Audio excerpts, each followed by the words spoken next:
Writing Out Loud, a program designed to explore in-depth interviews with writers to hear that words have voices.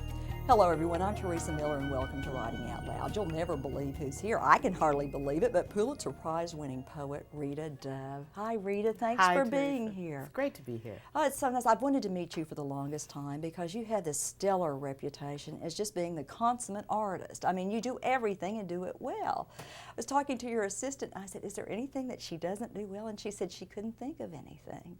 I can think of a lot of things. No, don't tell us, don't tell us. Your book, Thomas and Beulah, dedicated to your mom. How instrumental was she in your becoming a poet?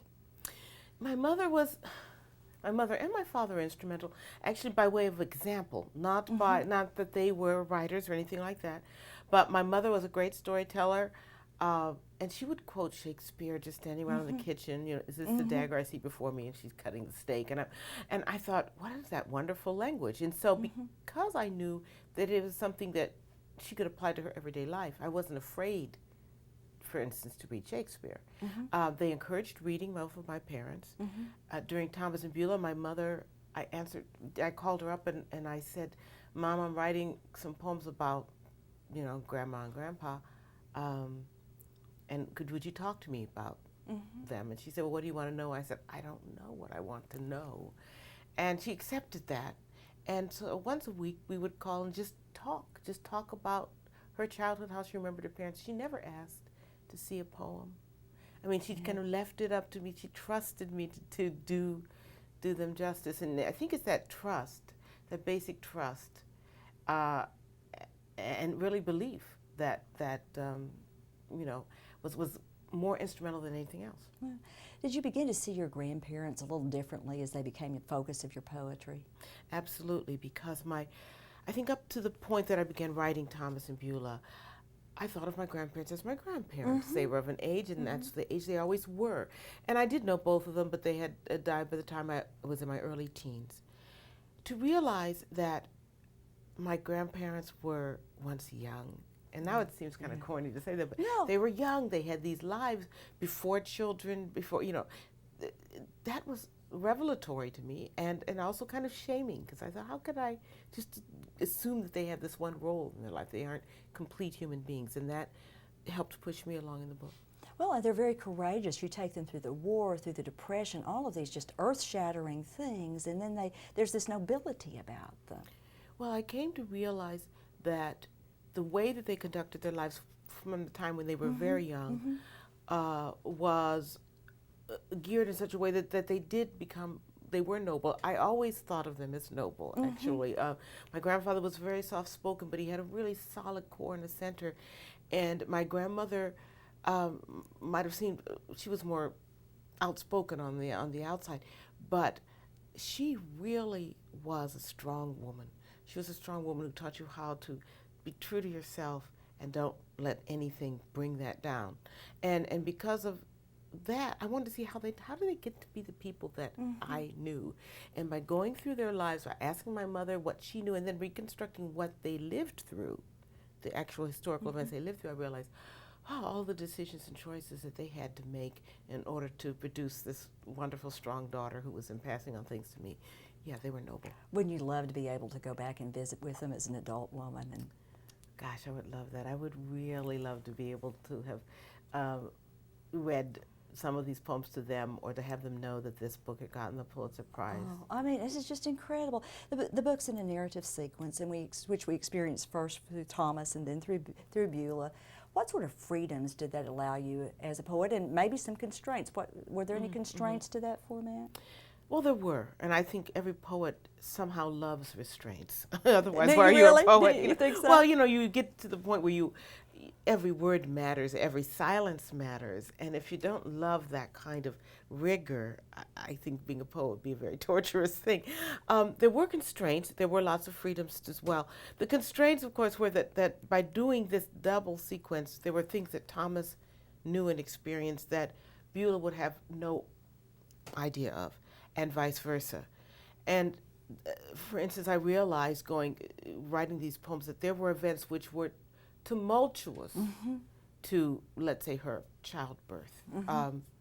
and managing children, which to her husband would have not even appeared on the radar screen, or if just as a blip. And I suddenly realized people could be very close and at the same time have radically different balances in their life in terms of what was important, what wasn't, what you tell someone else, what you don't, what you swallow and keep going because, hey. And that was a constraint in an odd way. When Thomas can't find a job during the Depression, his sense of shame and kind of defiance, which he then tamps down, is something that Beulah senses, but she also knows she can't ask him directly. And those kind of, don't say this. Those are the kind of things which were very difficult. Oh, yeah, and you handle that so beautifully. I mean, it's just, well, the New York Review of Books, I made the comment that this book, this collection, shows the kind of thrift that Yeats would have talked about as the perfected manner. And I just wondered, how hard is that thrift to come by when you're writing about family? The temptation, I would think, would be to almost override, to want to say everything, and you can't say it all. You can't say it all. You can't say it all, and sometimes the more you say, the less gets said. Exactly. I think I've always been that way, though. I always felt like that less was more. And my father's a great example of that. I mean, he's a very silent man. I mean, he does talk, but he will sooner say less than more. And I think I grew up feeling that kind of impulse, that if you say less, when you say something, then it matters more. Thrift is, in this sequence particular, the idea that those two sections are in third person, he and she, not even in I, so that you really can't get completely into their head, was a shaping mechanism for me, I guess. It sounds a little cold, but a shaping kind of guide. And I really can't say why. I love thrift. See, I love the thrift in words. It's a discipline. Yes, and it's similar to music in the sense that that the shape and the music, the quality of the words must matter as well, and that helps you be able to helps me be able to put more meaning and significance and history and life into one word, if it also has shape in music. You mentioned the Pulitzer. Did you know the Pulitzer might happen for you, or was it a total surprise? Total surprise. Really? Absolute surprise. Really? How'd you find out? Oh man, it was my husband's 40th birthday that day. Really? Yes. Really? And I and my daughter were planning a little surprise party for him that night, just with a few friends. She was in preschool, and this was our secret. That's how the day began. I got up. It was my day. I didn't teach that day, and in fact, I had told everyone at the university. I was in Arizona State University at the time. I said, "It's Fred's birthday. I'm gonna stay home. Don't bother me with anything." And so everyone was in on the secret except him. The telephone rings. I'm in the kitchen sweeping the floor. This sounds like I'm sweeping the floor, getting things ready for the night, and the phone rings, and it's the chair of the English department. I listened to the answering machine, and he said, "Rita, I know you're there, pick up." And I'm furious. I'm thinking, why does he bother me? I mean, I told him not to, and I don't have any obligations. And at first I wasn't going to pick up, but I heard him, he was very anxious. He said, "Please, I know you're there, pick up, pick up." So I picked up. I said, "What?" And he said, you got the Pulitzer. And I didn't even understand what he was saying. It didn't compute, because I had not been following anything. I didn't know when they were going to be announced. Yeah. Please. And I said, "No." And he said, "Yes." I said, "No." He said, "Yeah." I mean, really, it was a comedy routine. And it was the timbre of his voice. It was higher than usual. That clued me in that this is really true. And I just said, "Oh my gosh." And he said, I'm going to arrange a press conference. So for 3 o'clock, I think it was noon at that time. And he said, for 3 o'clock, and so, I'll let you know where it's going to be. And I said, "I've never given a press conference. I don't know how to give a press conference." And he said, "Oh, you'll learn." And he hung up. That was that. Now, Fred comes out and says, "What's going on?" And I tell him, and then we do the same no yes thing again. Total surprise, absolute surprise. It's been 24 years, about 24 years, hasn't it, since you've written Thomas and Beulah, something like that? Yes, it's been about that, yeah. Been a while. When you go back and look at the collection now, do you experience it differently? Great question, actually, because I was talking with Kate Lara about this last night, as writers, you tend to go on to the next piece and not to go back and dwell. And yet, when I give readings, at times I will go back and read those. I'll go back and read. I do experience it differently now. I still like it, thank goodness, but Yeah. but I experience it differently. To me, it feels very clean and I can't find the right word. I don't want to say small, but contained. It's a contained universe. It's these two people, this couple, and how they negotiate their marriage in the middle of all this stuff going on around them. So it feels different. And now you are a woman who's been married a number of years yourself, and you have a child, and so all of these things start to factor in too as well, and your perception of it.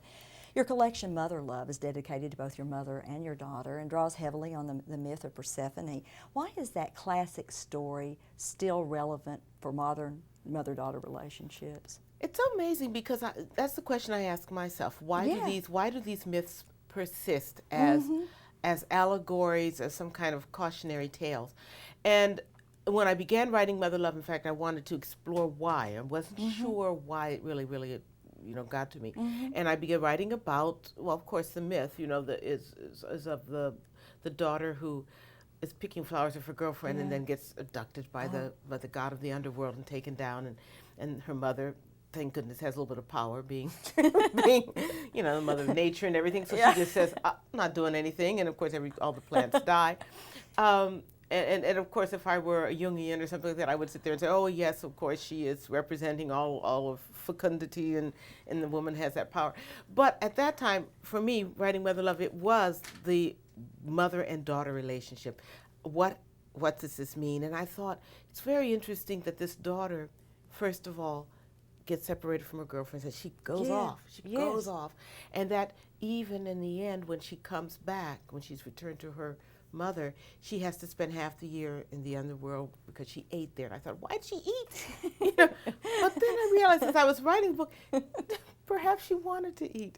It is also a story of a daughter growing up and moving away from her daughter, her mother. Yes. And that maybe Hades, he was bad, but maybe he wasn't completely bad. Maybe this just was her bad luck to happen to get in touch with the god of the underworld. But she can never really go back to her mother because she is also half a grown woman herself.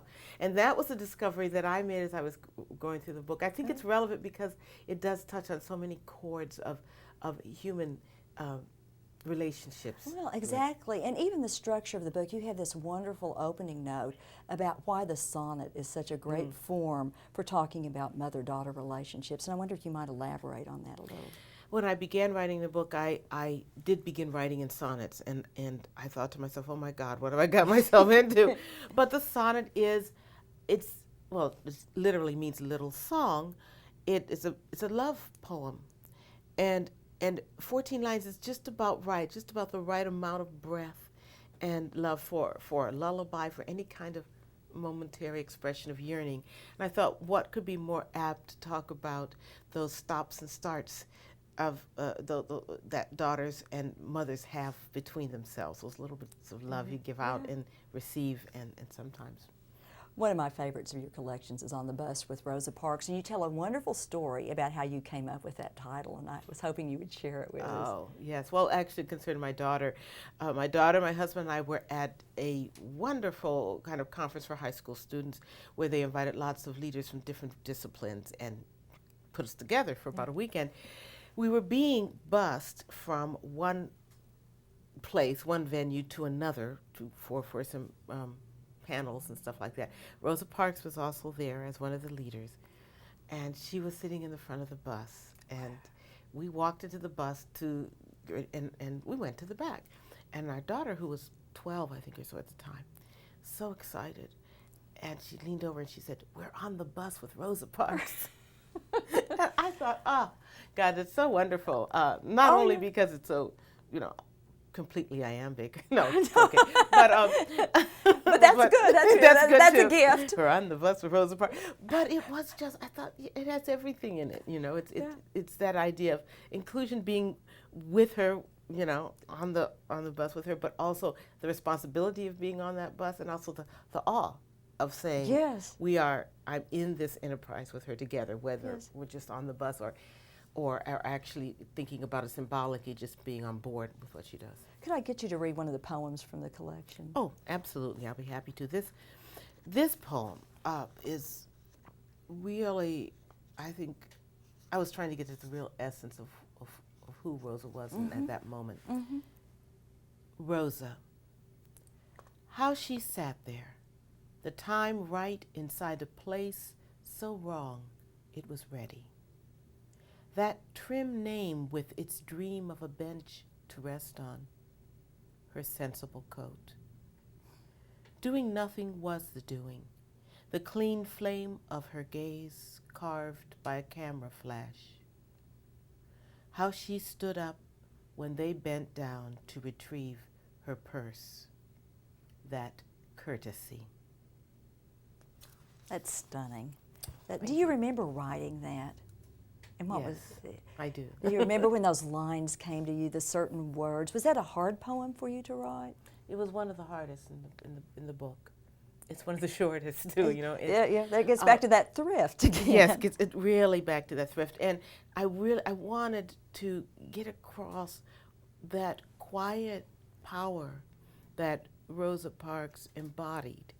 And when I met her, and I met her on several occasions, but that first time, especially when I met her, I was stunned by that quiet power and the fact that she could sit still and, you know, by that very stillness and equality, actually compel these people who were arresting her to pick up her purse, which they did. You know, it's sort of like, whoa.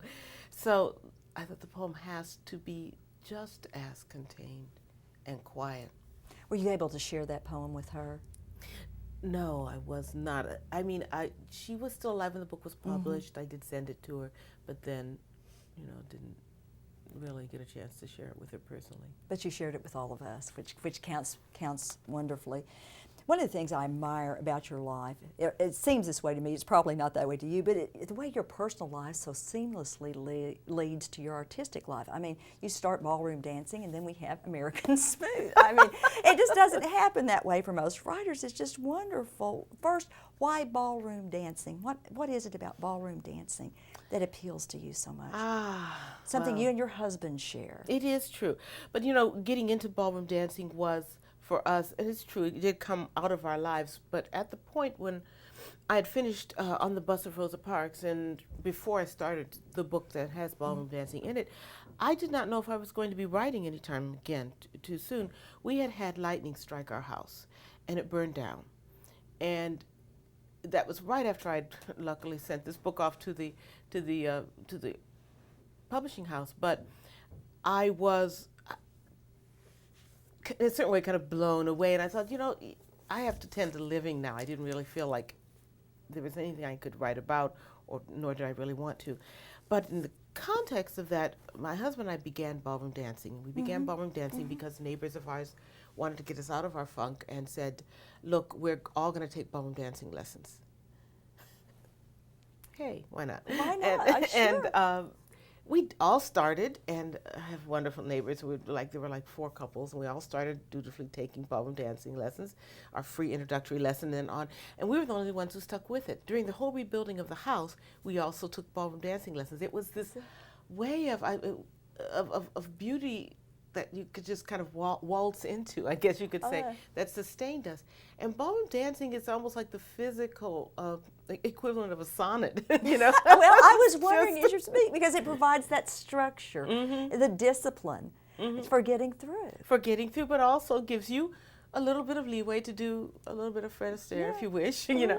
So, I don't know, we're fanatic about it. And I didn't expect to have poems about it. I didn't begin it to write poems, but it was part of my life, and so I wanted to honor also what it means to just get out there and dance. What's your favorite dance? I don't have a favorite dance. I used to have one. I used to love samba most of all. But then I began to appreciate the smooth dances more, foxtrot and waltz. It depends on the moment which dance is my favorite. Well, now let me guess, because here you are, you scholarly, wonderful woman, all this talent. Do you watch Dancing with the Stars? I do. Sometimes I do. Sometimes I don't. It depends on if I like their guests or not. Usually my husband and I sit there watching it and yelling, well, look at that heel lead. That's just ridiculous. So you know the technique. Yeah, so we're up there, you know, you're just quetching. But yes, we do. Your latest book, Sonata Melodica. How did you meet Bridge Tower? How did you first discover this character, and what made him the stuff of poetry? Again, this book started out of a very unlikely little moment. Fred and I, my husband and I, were watching a movie, Immortal Beloved, which is a biopic about Beethoven. We were relaxing. I've played the cello since the time I was 10, so I guess watching a movie about Beethoven is relaxing, but I suddenly realized that sounded odd. We were, and in the middle of this movie, there's this moment where Beethoven walks through a group of musicians who are waiting to play, and one of them was a black violinist. And both of us, we looked at each other like, what's this black guy doing in the middle of Vienna in the 19th century? I was curious. So I Googled him. Thank goodness for that. I Googled him, black violinist Beethoven, didn't know his name. He was just a little extra in the movie. And up popped a very small entry on Bridge Tower. That's how I met George Bridge Tower, who was born in 1780 and was a prodigy violinist. His mother was white. She was Central European. His father said he was an African prince. And I thought, where did this guy come from? That to become the one that Beethoven then writes the Kreutzer Sonata for and originally dedicates it to him. So I thought, how does it come to that this mixed race child becomes so incremental, I think, in Beethoven's work. And that quest, without the thought of poetry, because it was far too strange in a world to enter at first, that led me to look for more. I found very little, but the little really piqued my interest. Because of that, suddenly, I don't know, one day I just wrote a poem. I can't really tell you where it came from, except that suddenly I began to write, lines began to appear. And but I thought at first, it'll be a poem here about Bridge Tower, just a little poem here or there. Then I realized, no, that sounds, it's too easy to make it into a BBC, kind of moment, where costume drama. I thought, to me, I wanted to be as alive, as real as you and I sitting here right now. That meant going completely into the era and trying to make it feel just like today, and that meant talking in Beethoven's voice. I think that was the biggest hurdle. I was wondering. Yeah, once I got over that, it expanded. And you had to have great fun working with all these historical figures. I mean, Napoleon, Thomas Jefferson, and Sally Hemings. You loved that, didn't you? I loved putting Sally Hemings in there. Okay, tell that scene. Oh, it's so wonderful. Well, see, when Bridge Tower was a 9-year-old boy, he plays in Paris. And it's 1789, it's the time of the French Revolution. Thomas Jefferson was in Paris. I wanted desperately to bring Sally Hemings into this thing. I knew she was there at the same time, and I thought, wouldn't it be great if she had heard him play? But I couldn't. I began to look and research to make sure that something like that actually happened. I didn't want to take that much leeway with history. Fred had said, just write it. He said, you're a poet. Just do it. And he said, well, you could always call it What Doesn't Happen, and then you can do anything you want. So I began to write the poem, and I did call it What Doesn't Happen, and imagined the scene where this young boy playing before this audience of dignitaries would look out and see Thomas Jefferson and his slave girl in the audience. As I was writing that poem, actually, someone from Monticello, I live in Charlottesville, Virginia, right down the hill from Monticello, and I had been asking them for research. Someone found a book there and sent it to me and said, take a look at this. You can look, because Thomas Jefferson was a violinist, an amateur violinist, and he had kept a list, our third president had kept a list of all of the concerts he had attended while he was in Paris and who played. And lo and behold, Bridge Tower had played at one of the concerts. That's extraordinary. Yeah, it's really That's amazing. extraordinary. You're intuitive on top of everything else. You gotta go with your intuition sometimes. You've got to Yeah. go with the intuition. In addition to all of your wonderful literary honors, you served as Poet Laureate of the United States, Poet Laureate for the Commonwealth of Virginia. What did that service mean to you, both as a poet and as a citizen of our country? I think being a writer, if you're really, really serious about the art and not about your own ego, means there's a step where you give it to the world, or you hope to connect with the world, and the world becomes a conversation.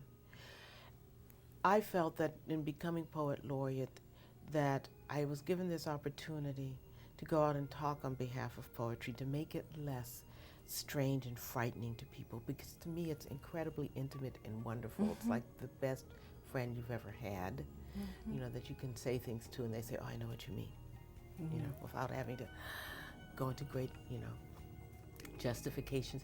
And I wanted to restore that sense of poetry to people, because that's what it meant to me. It's like I wanted to share the joy. What better opportunity to do that than to serve as a kind of lightning rod that being a Poet Laureate is. I mean, people write to the Poet Laureate because they don't know who else to write to about their love for poetry or their fear of poetry, whatever. And as Poet Laureate, it give me a certain cachet to be able to go into a school and say, look, you know, poetry isn't dowdy and weird and stuff like that. It can actually be fun. That's wonderful. Thank you so much for being here with us today, Rita. It was my pleasure, Teresa. And thank all of you for joining us on Writing Out Loud.